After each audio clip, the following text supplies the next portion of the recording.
What is a week of doing daily podcasts with me do to a man? Well, wait till you see what Michael Timbs looks like now. This is the ArsenalVision World Cup Daily. My name's Elliot Smith, Block 130. Yeah, Timsy, I got to say, man, you've aged a lot since we kicked off World Cup Daily. This is what daily podcasting will do to a man. Hello, everybody. Love you for being here. We've got later today on Patreon a fixture episode with me and Tim, where we will talk about the fixtures that have come out and the fact that, and I don't want to upset anybody, I know they're out to get us, we play every team twice. We're going to discuss that at length and in detail, and I hope you'll join us for it. In addition, we look forward to seeing many of you in Chicago, where I will be joined by Paz, who is here with me now. Hello, Paul. Woohoo! Hello, Elliot. How are you doing? I'm doing well. I hope you don't mind me having a little fun at your expense, but Timsy is a handsome young man, and, you know, we're men of a certain age. It is what it is. Yeah, great, thanks. No, use me as you will. Use me as your foil to generate comedy. Get lots of compliments on how handsome and erudite and sophisticated you are, so don't worry about it too much. We'll just stop having good-looking, I don't know, I want to say late 20-somethings, early 30-somethings on the pod. I assume you took Phil out, is why he's not even here. I assume this. Life comes at you fast. I just want to say that to all the young men out there who are feeling pretty smug about how young they are. Don't blink, guys. Exactly. Turn around in your knee. Oh, God. And on that note, Paul, I'll let you take the first whack at the headlines from what was probably not the most anticipated day of matches. I don't think this is the one people circled as the time to call in sick to work, but it threw up some interesting games and some fertile ground for conversation. So what's your first headline? Fertile ground. Right, my headline. No. I got two to choose from. I think my one for the tournament, because I haven't been on one of these before, would be that FIFA has really cracked the code on entertaining football. It's having dodgy keepers, and we saw some of that today. But I think I'll go with just when I'm out, they pull me back in, because this was not the most foitile set of games on paper, and yet you watch any of these games and you just get pulled in because the jeopardy is so high for each of these. I had this plan, right, and it hasn't gone to plan at all, that I'd kind of let the first round or two slip by, and then I'd kind of start getting in, really pulled into it as the kind of the later rounds, and it's been right from the get-go. It's like maybe the first half's a bit kind of cagey and a bit tactically, but they only just met each other, it all makes sense. And then the second half, it's gangbusters, and England come out the second half, and apparently Thomas Tuchel told them to kind of relax and enjoy the game and stuff, and they lit it up. And then Mexico booed its team on the way in to the halftime dressing room. That's another way to go. They come out and they kind of, I wouldn't say they light it up, but they got a goal, and they certainly started to go for it and got more aggressive. So it's get the first half behind you. And then since that, the first round games, I've really enjoyed it, and I hadn't meant to. I got the TV on over my screen here so that I can watch it while work is going on. Did I ever tell you the story? During the previous World Cup, I was doing a Zoom call with my team. I mean, you're no longer with this employer, so you feel free to share. I'm no longer. I'm two employers away. So here we go. Okay. We're on this conference call with my manager, who happens to be the president of the North American company. And one of the guys says, "Paul, are you watching the World Cup?" And I'm like, "No, why?" I said defensively, "I was watching the World Cup." Mm-hmm. He says, "I can see the match on your glasses."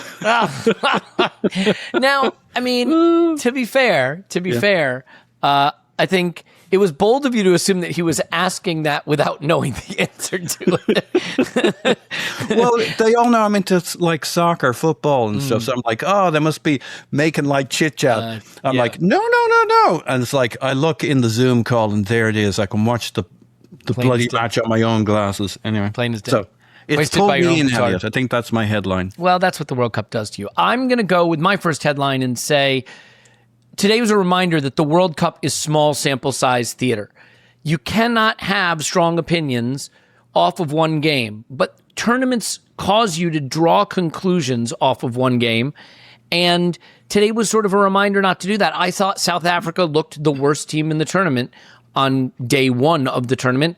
They managed a draw against Czechia, who, I mean, they're not very good either. That's fine. The Swiss, I don't know that they impressed anybody drawing Qatar. Switzerland looked fantastic today. Qatar looked like the worst team in the tournament. It is the case that you just get pulled from pillar to post drawing conclusions about teams in the World Cup. It is a small sample size. Jonathan David, a poor opening game, in Canada's debut fixture or, first fixture of the World Cup. And now he's got a hat trick to his record, granted against 9 men and not much opposition. But so we'll probably be talking about that Canada-Qatar game a bit more as this pod progresses. But basically, World Cup and tournaments in general, reminding you today, strong opinions loosely held is a way to go in a tournament because things are going to change dramatically from game to game. Maybe something to think about with Spain, obviously, drawing Capo Verde in their first game. So we'll see what happens. Let's each hit another headline, though, Paul. So I'll give you a second round. What do you got? When I watch this World Cup so far, I end up watching it through an Arsenal lens, which I'm slowly beginning to let go. But nope, isn't never it? Let go. Yeah. Don't be like what's her name, Leonardo DiCaprio in the Titanic, where she's like, I have this nice, comfy door I'm floating on that has room for 2, but I'll never let go. Oh, whoops! I let go, and now I have the heart of the ocean gem, and Leo's dead. Thanks, Rose. Yeah. Anyway, go ahead. She let him hold on the edge, so he's got that going for a bit, till his fingers went blue. And where were we? Oh yeah, so Arsenal lens.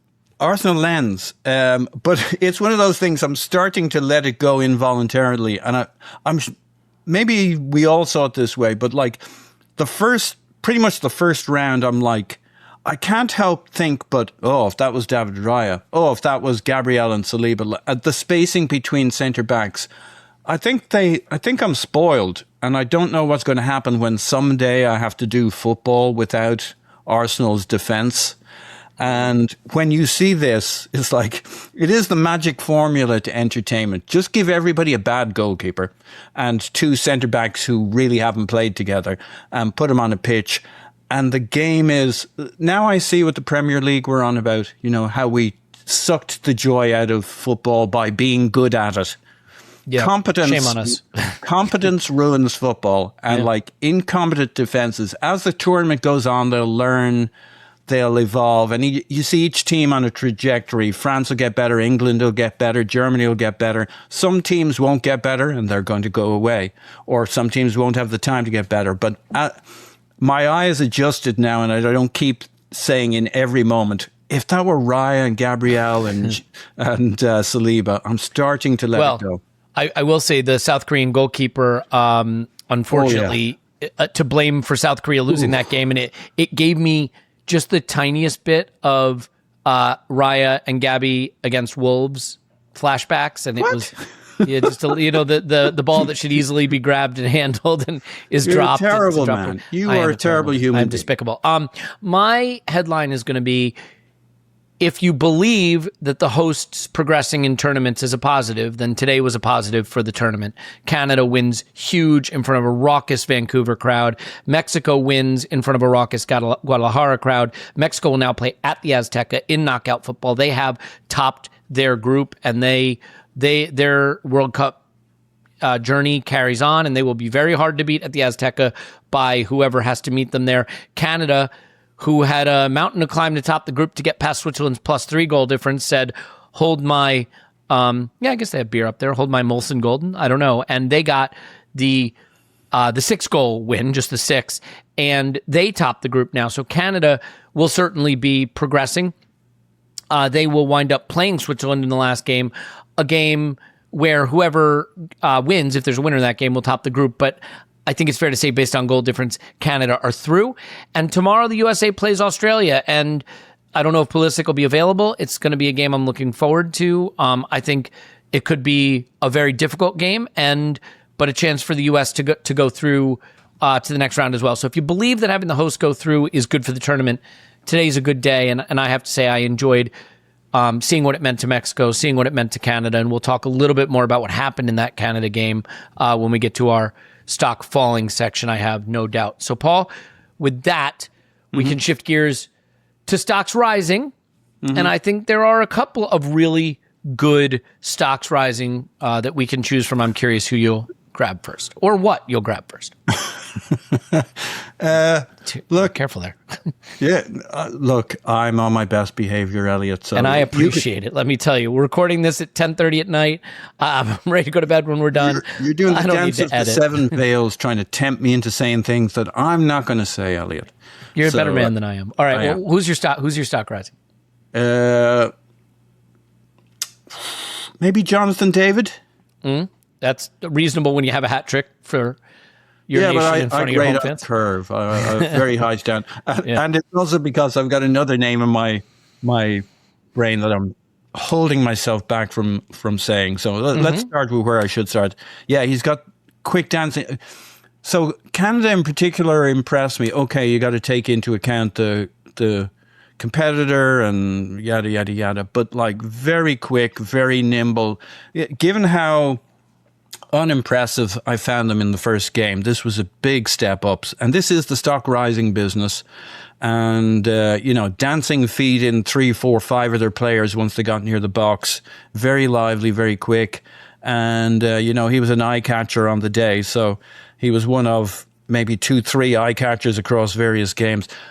I don't know if you find this, but I don't know how you do this every day. It starts to turn into a blur because it's like 3, 4 games, and it's like you think you have the game, and then you watch 3 games, and then you have to talk about all 3 in a go. And you've seen all the teams play each other across the different matchups. It gets a bit confusing, I got to tell you. But he did stand out to me, Mr. David, and his dancing feet. So yeah, he, definitely big step up for him, for Canada, and I don't know how he wouldn't be in and around the top of the stock risings. Yeah, and I mean, look, Qatar were terrible, but I think you could probably throw Jesse Marsh in there because Canada, look, they had I think a reasonably poor 1-1 draw with Bosnia, now seeing what Bosnia looks like, having just had a draw with South Africa, but he tinkered with the lineup, and he brought Kyle Larin in, to play alongside Jonathan David. Ali Ahmed, who was really good as a sub against Bosnia, started and was influential. I just thought, kudos to Jesse Marsh for getting it right. But I'm going to go a different direction with my stock rising, and I'm going to go with Johan Manzambi. Yes. And not just because Phil Costa told me about him before this and is now in the Discord celebrating his own intellect and sagacity, his own wisdom, which of course is great. But yeah, he really, really stood out for Switzerland. He was really fun to watch. I am reliably informed that he's sort of a Ramsey type number 8, a box-to-box number 8. But in this game, he was causing all kinds of devastation. Switzerland just too much for Bosnia, and especially after Bosnia went down to 10 men. Xhaka, of course, scored a penalty late on. But I really enjoyed Manzambi's performance when he came on, and he wound up having a brace. Scored in the 74th, scored again in the 90th, caused all kinds of trouble. Just 20 years old, way to announce yourself on the world stage, and now someone can go and way overpay for you. But before we get into the transfers of it all, I thought he was really fun to watch, really exciting, and just a really good Swiss performance, and a performance that makes you think maybe they start to put it together, get the right alchemy of the players that they have. They're a team that could surprise some people, cause some people trouble. So we'll have to see a really fun final group game to top the group between Canada and Switzerland. So looking forward to that. Yeah, I think you could, like in my mind, 3 of my most natural stock risings would have been out of the Swiss team. Mm-hmm. Vargas came on, had a huge impact. Vargas was great. Yep. And I can't get away from watching how Granit Xhaka, yes, I know it's me and him again, but like the slower he gets, the more he simplifies football. And it's like, can I go back to, every now and then I bring up Willian, right? And like, he was terrible, and we never should have bought him, and we never should have bought him as a winger. But he played a couple of games for us where he almost didn't move, but like, he just started to bat the ball around slowly. Like Modric can do it, Xhaka can do it. You're really selling me on it. I know. I'll never and batted the ball around slowly. Yeah. Where do I sign? Can we get it back? But I was saying this. while he was still at Arsenal, I wasn't trying to persuade anybody that I was glad he hit. Like, it was a terrible signing. We never should have done it. We got it. It was great that he left the club, but then he goes to Fulham, and he was quite good doing that, simplifying, slowing. And you see it with certain players. Xhaka is one of them. I saw it with Willian like twice for 5 minutes at Arsenal, and then I saw it again at Fulham, and like you just see it with certain players. Modric as well. Obviously, he's lost that. He's probably lost the ability to bat it around at this place at this point. But there's like certain players that like I just am fascinated to watch them because they've lost the physicality, but they've still got the simple pass to the guy at an angle, timing, cadence, switch it to one side, choose to switch it to the other side. And like, I really enjoyed watching Xhaka in this game. Yeah. Okay. I can live with that. Do you have another stock rising, or should we move on to the stocks falling? Because we also need to look ahead to a really interesting slate tomorrow as well. I think we can just shift gears to the stocks falling. I gave you 3 Swiss stock risings along with including your man Zambi. Yep. Your man Zambi. Your man Zambi. Yeah, that's it. Yeah. So who's your first stock fall? And the stock falling category for me, honestly, is probably a little more robust on a day like this, potentially. But who do you have as a stock falling? Look, I'm going to stick with my theme and go with goalkeepers. Yeah. And it's all blurring, but my God, South Korea. Yeah. So, like, just a disaster moment because they'd been pretty good at the end of the first half. And although Mexico came out fired up and much more proactive, they didn't really, I would say, earn that goal. It was a nothing moment. It's a huge error from Kim, but can I just say South Korea seemed very content, to your point, to slowly bat the ball around and make no really progressive effort to hurt Mexico. They played, in my mind, like a draw would be satisfactory for them. And when you saw them try to do something late in the game and just put some crosses in the box, try to get on the head of the big man, Rangel had to make some big saves. So, like, I agree that the keepers are a stock falling in this tournament generally, and happily, because they've allowed some really nice looking goals to go in. But they've really got this was a howler. But I also thought South Korea played with fire by not looking like they had the urgency to try to win the game. True, but there aren't those. I hear you. And karma would say those things are connected, but like they should be actually completely disconnected because Korea should have been, South Korea should have been controlled tempo. Like that's the opposite of what should have happened. But anyway, it is what it is. So I'm going to go with my first stock falling has to be Qatar, their discipline, and in particular Asim Madibo's challenge. And my heart breaks for Kone. Ismail Kone, if you did not see it, had his leg broken. I don't know how bad the challenge is, unfortunately, because they didn't show us another replay, and I have not sought it out because when I looked at his leg, it appeared that the bone was protruding slightly and pushing up the interior of his sock. That was enough for me. I didn't need to see any more of it. Players were crying. There was some pushing and shoving. That was also, a really, really ugly moment. And you think about it, you're Ismail Kone, and your dream as a young man is to play for your country in a World Cup, let alone play for your country in a World Cup in your home nation, let alone to do that for a country that looked on target to go to a knockout round and continue to have this tournament experience. And now instead he will play no further part and he will be battling to keep a career in football. It is a nightmare scenario.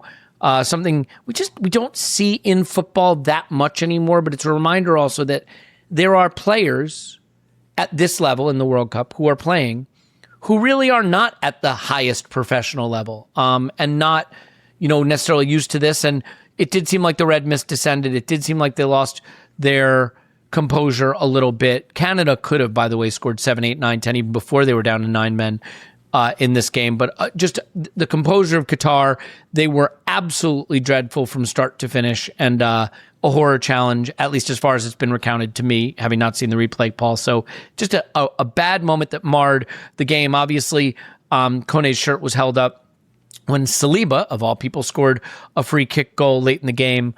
But instead of celebrating, I think their first ever World Cup win, actually, for Canada, they are obviously quite emotional and not in the way you'd expect. So terrible moment. Yeah, and look, I left. That was like the stock falling of the day, if not the tournament. I left it to you because, like, you'd leave it to the newscaster because he's got the gravitas, the Walter Cronkite to bring it home. Did I manage it? Because I'm awfully tired. You did, and I wouldn't have done the job that deserved, because it was like I was literally already turning away from the game because it was like the unfortunate term in my head was this turning into a bloodbath, and then quite literally again, it's not karma, but it's almost like there's almost a gravity of pulling it just deeper, and it was just like a terrible game that in cricket they would have called it and just gone home. So it was sometimes games should not play on because they go to a dark place. Yeah. Well, it was definitely a stock falling moment from what should have been nothing but a stock rising night for Canada's team. What about you? Give me a stock falling. Another one. I can keep going on them if you want. Can I do the Patrick Schick? Yeah. Yeah. Yep. Yeah. Two sitters missed. Cost check. Glorious headed chances missed. I mean, they haven't been great. Czechia. This was important. They should have been good enough to beat South Africa. I mean, and I do want to say you could stock falling the penalty. It is a handball penalty that, to me, even by the sort of Champions League handball rule, is really, really, really borderline. And granted, I think I only saw one angle of it. So if there's another angle that makes me wrong, then I apologize. Happy for South Africa that they get the point.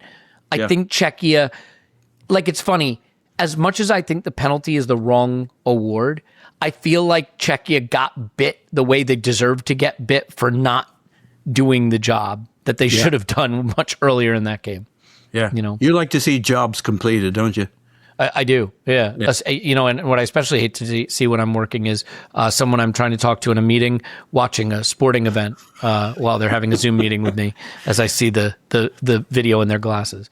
That's a good heads up, by the way, for telling me that, because I do quite frequently have football matches on while I'm in meetings. Don't wear your glasses, your sunglasses, so you can. I only wear them at night, Paul, so I can. See, you know what? Anyway, sneak into people's rooms. Okay. Yeah.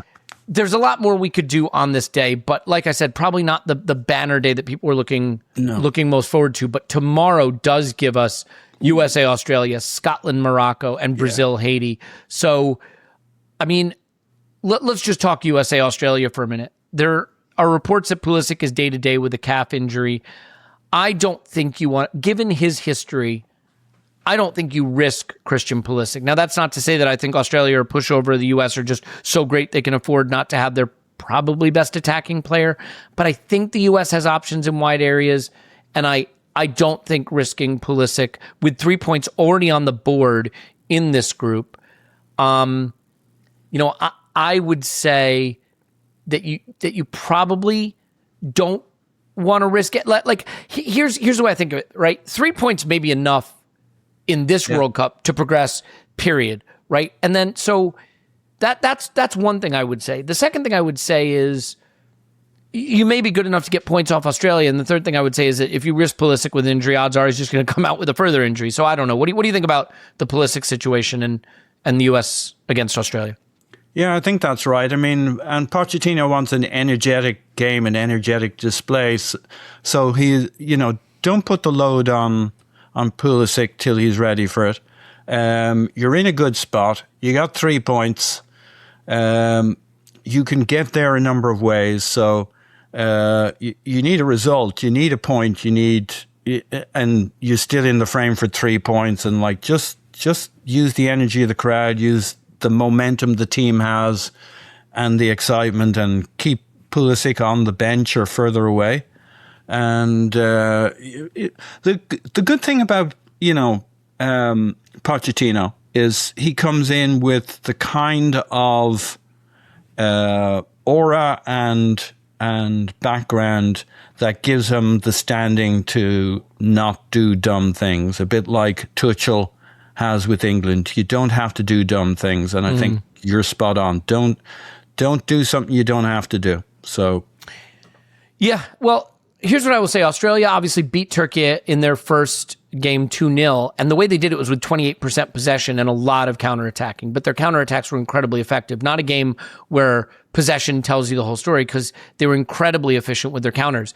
And given the way we saw the U.S. play against Paraguay, where they were very high up the pitch, aggressively pressing and counter-pressing, you could argue that this may be a similar kind of situation where the U.S. hems Australia in, where the U.S. has much more of the ball, but where that counter press, if you don't get it right, all of a sudden Irakunda and the Aussies are racing away, counterattacking. And if there's a weakness in this U.S. team, and it's the U.S., of course, there's weaknesses in this team, the center of that defense, Tim Ream, can't really run anymore. Richards, not the quickest. So there's vulnerability there. And if they're having to defend in space against young players running at them, I think it could be a challenge. So I'll be very, very interested to see how this one plays out. It'll be in Seattle, so I wouldn't expect the elements to be an issue, at least from a heat standpoint. Scotland, who have been making a lot of headlines by mostly just being awesome, their fans being awesome everywhere they go. The Tartan Army has absolutely taken over the Northeast. They already have their first win in a group where, I think that was the game where they were going to get a win if they were going to get one. But I'm going to say this, Paul, and please don't yell at me. I'm just saying what I think. I don't think Scotland were good in their game. I don't think they were very good. And I think they kind of rode their luck in a bit to get a win, which, by the way, it's the World Cup and they're Scotland, so they'll take it any way they can get it. I realize that. But we are talking about Haiti that they played, and Haiti had more of the ball and matched them for XG and outshot them 15-9. So what I would say, Paul, is Scotland are having a lot of fun. They have a win. They could be through the knockouts just with that win alone, but I think Morocco could be a big, big problem for them. Well, Morocco should be a big problem for them. They've got plenty of talent from what they have. Outplayed Brazil in a game they drew 1-1, Yep. Yeah. They know they need some results now. They could top this group. I mean, we'll get to see Ayoub Bouadi, who Arsenal are linked with, and was really impressive against Brazil. I think Scotland could find themselves in a whole heap of trouble in this game. So. Yeah, if Morocco start to put it together, we'll see a very potentially quite a regressive Scotland sitting in and hanging on. And so they better hope that Morocco don't kind of click, because there's enough talent in the Moroccan side. So it's going to be interesting to watch, but it could be a lot more interesting for Morocco supporters than Scotland. I'd definitely tip Morocco on that one.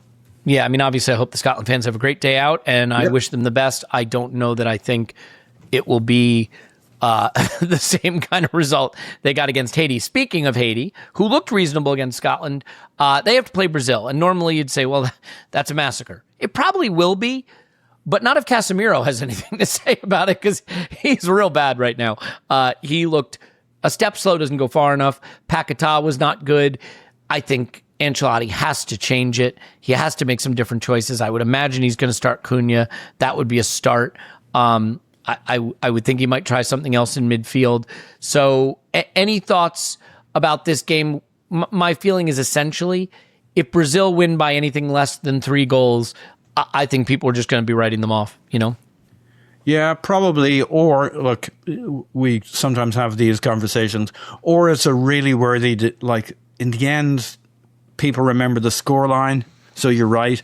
But just, start to play the football so that it's the most important thing is the team itself starts to feel it, and they've been nowhere close. They got to look across at France and England and say, oh, okay, those guys are starting to click. They're starting to play. It's time for Brazil to start to play. So key game for them, the right opponent for it. But if they come out of this and, even if they've got 3 goals, if they're not feeling it, if they're not starting to move the ball around and control games and express themselves,